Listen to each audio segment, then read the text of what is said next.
Ang aso ay tinagurian na man's best friend.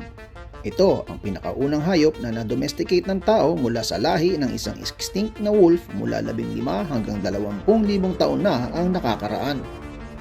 Noon ay nabubuhay bilang mga hunter at gatherer ang mga sinaunang tao, nang ibig sabihin na hindi sila naglalagi sa iisang lugar lamang. May mga wolf na lumalapit sa mga tinitirhan ng mga tao noon hanggang sa bandang huli ay inaalagaan na nila ito at sa paglipas ng mga taon ay tinawag na itong aso.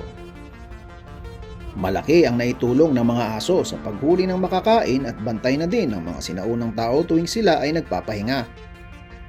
Noong natuto na magtanim ang mga tao at napirmi na lang sa iisang lugar, ay ginamit namang bantay sa kani-kanilang mga ari-arian ang mga aso. Naging katuwang sa pagpapastol ng iba pang uri ng hayop tulad ng mga tupa, kambing, at baka.